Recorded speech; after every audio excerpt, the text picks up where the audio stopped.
السلام علیکم ورحمۃ اللہ۔ میرے اسلامک کنسیڈریشن کے دوستو، بے شک اللہ تبارک و تعالیٰ کی نعمتوں میں سے ایک بہت بڑی نعمت قوت حافظہ ہے۔ حافظہ کے بغیر آدمی کچھ کرنا چاہے لیکن نہیں کر سکتا، اور اگر حافظہ قوی ہو تو بہت کچھ کر سکتا ہے۔ اس پر میں آپ دوستوں کو ایک واقعہ سنا کر ایک اہم نسخہ بتاتا ہوں، اور وہ واقعہ یہ ہے کہ ایک مرتبہ جب امام بخاری رحمۃ اللہ علیہ بغداد تشریف لائے، وہاں کے محدثین نے امام بخاری رحمۃ اللہ علیہ کے امتحان کا ارادہ کیا اور 10 آدمی مقرر کیے، ہر ایک کو 10 احادیث سپرد کی جن کے متون اور اسانید میں تبدیلی کر دی گئی تھی۔ جب امام صاحب تشریف لائے تو ایک شخص کھڑا ہوا اور اس نے وہ حدیثیں پیش کی جن میں تبدیلی کر دی گئی تھی، اور اس نے وہ حدیثیں پیش کی جن میں تبدیلی کر دی گئی تھی۔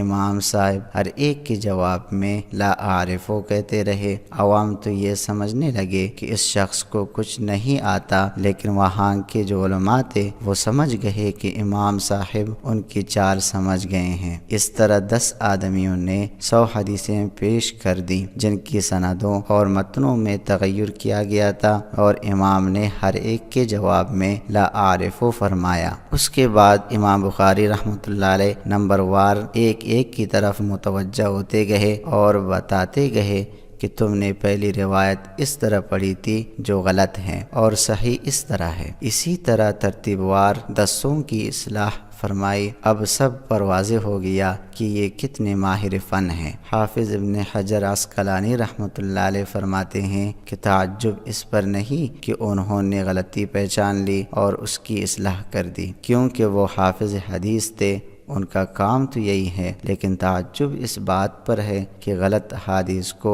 ایک ہی مرتبہ سن کر ترتیب وار محفوظ رکھا اور پھر ترتیب کے ساتھ ان کو بیان کر کے اصلاح کی۔ میرے دوستو، آج میں آپ کو حافظہ تیز کرنے کا ایک اہم نسخہ بتاتا ہوں۔ وہ یہ ہے کہ جس کسی کا حافظہ کمزور ہو تو وہ 7 دن تک ان آیات کریمہ کو روٹی کے ٹکڑوں پر لکھ کر کھا لیا کرے۔ ترتیب اس طرح ہے کہ ہفتے کے روز یہ آیات لکھ کر کھائیں۔ فتعالی اللہ الملک الحق۔ اتوار کے روز یہ لکھے رب زدنی علما۔ سوموار کے روز یہ لکھے سنقرئک فلا تنسا۔ منگل کے روز یہ لکھے انہ یعلم الجہر وما یخفی۔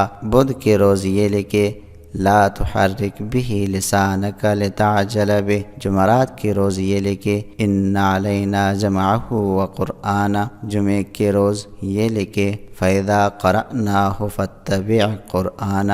یہ سب آیات کریمہ صبح کے وقت باوضو لکھ کر کھا لیں، انشاءاللہ حافظہ قوی ہوگا۔ والسلام۔